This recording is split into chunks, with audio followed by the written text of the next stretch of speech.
GNN के संग में हमारे आज के मेहमान हैं फिल्मी दुनिया की मशहूर जोड़ी रैम्बो और साहिबा। उनसे मुलाकात के लिए लाहौर में वाक़े उनकी रिहाइश का पहुंचे तो उन्होंने हमारा पुरतपाक इस्तकबाल किया। अस्सलाम वालेकुम।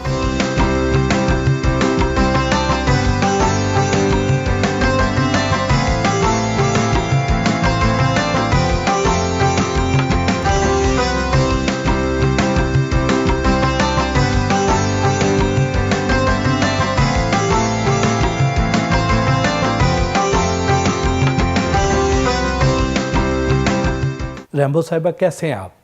अच्छा, हम बिल्कुल ठीक हैं। आपने मुझे रैम्बो साहिबा कहा या रैम्बो और साहिबा कहा? आप जब कहीं जाते होंगे तो लोग आपको जब रैम्बो साहिबा कहते होंगे, रैम्बो साहिबा आ गए हैं, ये तो उस वक्त कैसा महसूस होता है आपको? देखें, ये वाहिद नाम है और मेल नाम है जिसके साथ साहिबा लग जाता है और बुरा नहीं लगता। अगर आप कहेंगे ना कि जी रशीद साहिबा, बंदा कहेगा यार इंसान बन जाएगी। रैम्बो साहिबा चल जाता है, लोगों के मुंह पे चढ़ गया है कि यार इन्हें जोड़ ही दो। इसका बेहतरीन तरीका ये है कि आप साहिबा रैम्बो कर देना, लेडीज़ को फर्स्ट कर दें ज़रा। हाँ, लेकिन हमने तो जानबूझ के किया ना। साहिबा को अखबार में देखकर दिल दे बैठे और आपने सोचा कि जी इनसे ही शादी करती है। तो पता नहीं क्या ज़हन में कुछ आया, तो बस ये मुझे नहीं समझ, और मैंने जो कहा वो हो गया। मैंने अपने दोस्तों से कहा था कि ये मेरी फ़िल्म की हीरोइन बनेगी, तो पहला फ़ोटो शूट था। उस वक्त मदिया शाह जी और अपना रीमा जी, उस वक्त उनके डंके बज रहे थे, बूम पीरियड। मुझे लोग कह रहे हैं, यार दोस्त कह रहे हैं अगर आना ही है फिल्मों में तो दुआ करो इनके साथ आओ। तो ये तो बेचारी अभी इसका तो किसी को नहीं पता। मैंने कहा ये मेरी पहली फ़िल्म की हीरोइन होगी। उस वक्त कहा था जब मैं गेस्ट हाउस भी नहीं कर रहा था, वो हो गया। और जब मेरी शूटिंग शुरू हो गई गेस्ट हाउस के बाद, जब मैं कर रहा था बीच में ही, तो 3 दिन इनकी शूटिंग करके 4 दिन, 2 दिन गेस्ट हाउस, 3 दिन, तो आखिरी स्पेल गेस्ट हाउस का चल रहा था इधर फिल्म की शूटिंग। तो 2-3 स्पेल के बाद ही मैंने कह दिया था ये आपकी भाभी भी बनेगी। वाह, वो भी होगी पूरी बात। कैसी कबूलियत की घड़ी? बस पता नहीं अल्लाह के। आपको इनमें क्या ऐसी खूबी नजर आई कि आपने शादी का फैसला कर दिया इनसे? ये तो मैं आज तक सोच रही हूँ। हाँ जी। नहीं, वैसे टाइम ज़्यादा साथ गुजरा। अक्सर फिल्में हमारी साथ ही होती थी। मैंने 6-7 साल काम किया और मैंने 50 के करीब फिल्में की हैं। तो उनमें से 30 मेरा ख्याल आपके साथ होंगी, 30-35 तो इनके साथ होंगी। तो वो फिर टाइम ज़्यादा गुजरा, इनका पता चलता रहा कि ये अच्छे और शरीफ आदमी है। हाँ। खुल के दस।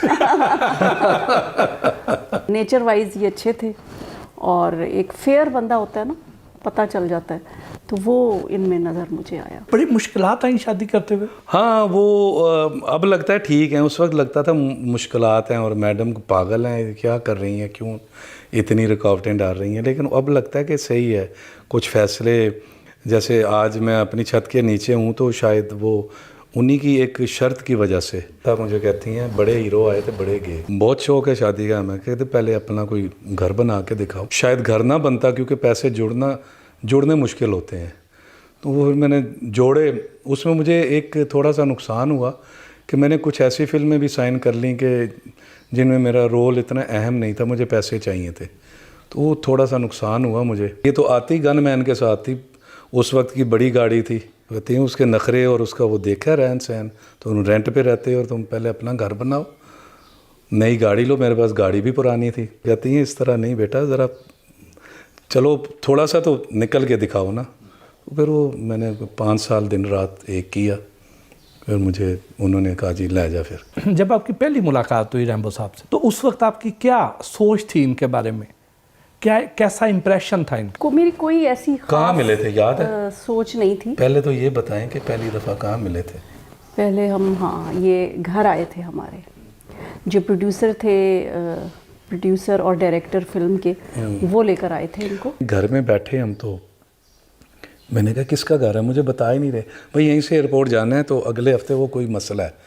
तो मैंने देखा तो मैडम निशो आई, तो मैंने कहा ये इनके घर में आए हैं। मैंने सलाम किया, मैं अच्छा जी। तो मेरे जहन से वो बात निकल गई थी कि मेरी पहली फिल्म की हीरोइन ये होंगी। थोड़ी देर बाद वो बातें करते रहे, तो इतनी देर में देखा तो मकरामा कहते हैं वो मोतियों वाली, जी जी जी जी ड्राइंग और डाइनिंग के बीच में, तो उनकी झंझनाहट हुई छड़ छड़ के। मैंने मुड़ के देखा तो मैं बीसी में गया, इनके ठक करके क्लोज इनका फिल्मी एंट्री थी। बीसी में मैं गया तो टक करके, तो मैं तो अजीब सा हो गया। मैंने कहा साहिबा, अब ये जो बातें कर रहे हैं मुझे उनकी आवाज़ नहीं आ रही जो फिल्मों में होता है, मैं सिर्फ देख रहा हूँ कि ये क्यों यहाँ बैठी हैं, शूटिंग भी नहीं हुई, ये हुई वो हुई।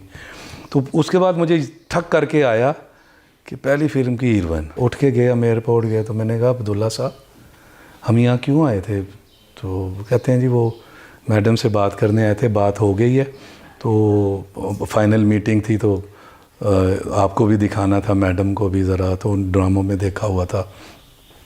तो वो मान नहीं रही थी इनकी अम्मी के, अब ये क्या रोल है, वो लड़का वहाँ तो छोटा सा रोल किया उसने, तो उसके साथ मेरी आगे बेटी, इसकी 2 फिल्में फ्लॉप हो चुकी थी, तो वो डरी हुई थी।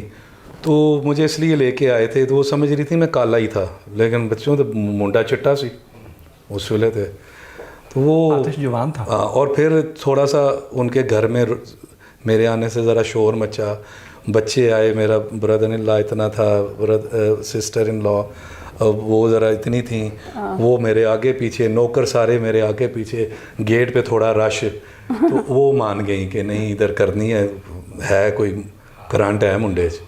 ये नहीं पता सी मुंडे ने तुहानू कैसा करंट लाया। जनरेटर ही ले गया मैं। मेरे जो बहन भाई थे ना छोटे, वो इनको देख के ना कर्टन से देखते थे, फिर देख के छुप जाते थे, वो बार बार देख कर इनको जा रहे थे। तो मुझे इतनी वो कोई नहीं थी, क्योंकि मैंने बहुत कम देखा था गेस्ट हाउस, लेकिन देखा था जब मैं टीवी खोलती थी गेस्ट हाउस ही लगा होता था, तो मेरी किस्मत में था अपने ना। दौर का हिट ड्रामा था। हाँ, पहली बार इन्होंने प्रपोज कब किया? एक गाना शूट हो रहा था ये लाहौर में, लाहौर पार्क में, तो वहाँ पे लाहौर पार्क एक, अब तब तो इतना नहीं था डेवलप, अब तो बहुत हो गया। राइवन रोड पे एक लाहौर जू के नाम से, या जी जी सफारी पार्क, सफारी पार्क, वो अब बहुत डेवलप हो गया, पहले नहीं था। तो वहाँ गाना कर रहे थे, बताओ। हाँ, वहाँ पे ये पीछे फूल छुपा के लेकर आए और उन्होंने ऐसे करके प्रपोज किया। अम्मी पास ही बैठी हुई थी, लेकिन वो समझी कि शॉर्ट है। आपने अपने कैरियर के अरूज पर शादी कर ली, और उसके बाद फिर आपने काम भी ज़्यादा नहीं किया, जी, तो अफसोस नहीं होता? मुझे लगता है कि मैंने ठीक टाइम पे शादी की। थोड़ा सा था कि शायद थोड़ा सा और 2-3 साल काम करना चाहिए था, लेकिन फिर शायद मैं सोचती हूँ कि इतनी अच्छी लाइफ ना होती, लेट हो जाता। बचपन कैसा गुजरा? शरारती नहीं था, लेकिन मैं महफिल की जान या रौनक होता था। मेरे 10-12 साल गुजरे हैं हवेलियाँ हज़ारा में, एबटाबाद, फिर हम पिंडी आ गए, और वो थोड़ी थोड़ी यादें हैं गांव की। मोहल्ले में कोई शादी हो, दोस्त के, किसी रिश्तेदार के, तो मुझे दूर दूर तक जाना पड़ता था। कि अब मोहल्ले में रह रहे हैं, अब 8-10-15 दोस्त हैं, मोहल्लेदार भी, तो फैमिली की तरह हम लोग रहते थे, कोई पर्दा वर्दा नहीं होता था हमारे बहन भाइयों में आपस में। दोस्त की बहनें हैं तो अपनी सगी बहनों से ही आगे हम सब। तो अब उनके कोई रिश्तेदार, कोई कहाँ रह रहा है, कोई कहाँ रह रहा है, तो वो शादी में अफजल ने ज़रूर जाना है जी, क्योंकि वो रौनक मेला मैं ही लगाता था। लेकिन मैं शरारती नहीं था।